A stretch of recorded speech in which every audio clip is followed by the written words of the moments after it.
Okay, combining like terms. So remember, in combining like terms, numbers can be added to numbers. So fractions need to have the same denominators. Decimals, you need to line up decimal points because place values have to be the same. And then when you have variables, the letters need to be the same and the exponent needs to be the same. For example,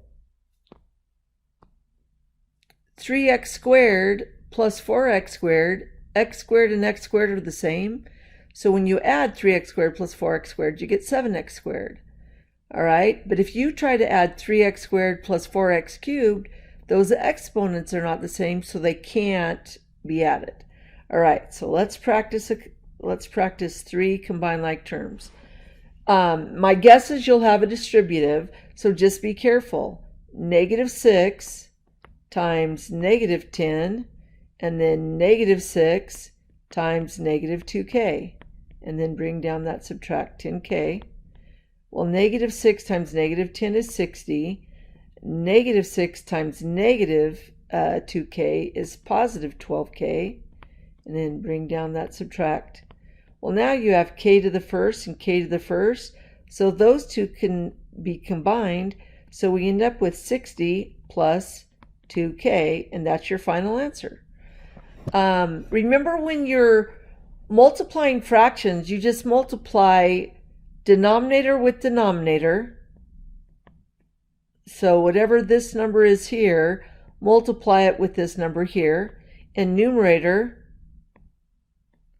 times numerator. All right, so when you do this distributive, you're going to have 2/3 times 5/2 m plus 2/3 times 3, or we could put 3/1, and then we'll bring down that subtract 4/3 m.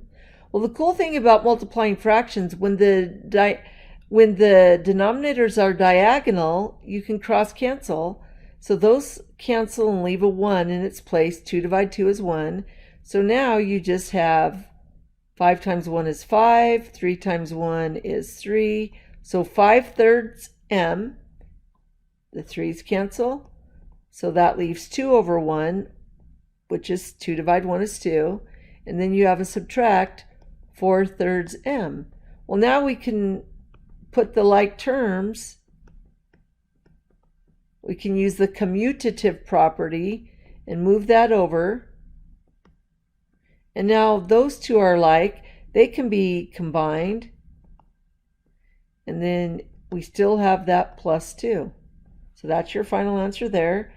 And then when it's decimals, just remember you have to line up. So if you had 25.1 plus 0.0012, you just line up the decimal points. So we would line up 0.0012.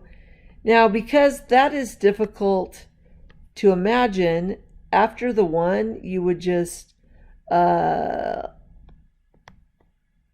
tack on some zeros, so then you can just add vertically. All right, so that's how you combine like terms with decimals. So we're going to bring down this negative 4.3x. And then we've got -2 times -1.1x. And then -2 times 5.9. Well, we can keep bringing this down because there's nothing else we can do with that yet. And now we have negative times negative is positive. So that would be 2.2x. 2 times 1 is 2. 2 times 1 is 2. And then -2. So let's do 5.9 times 2.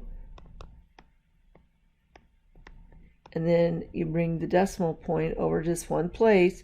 But remember, that was a -2. I didn't put the -2 there. That would look like subtract. But a negative times a positive is a negative. And then now look at these two x's can be combined. We've got a -4.3 plus positive 2.2. Think about that using a number line. If this is -4.3x, let's say this is 0, we're only going over just a little bit more than 2, So 1, 2, we're still going to end up at a negative number. So it looks like negative 2.1x. Subtract 11.8. That's it for combined like terms.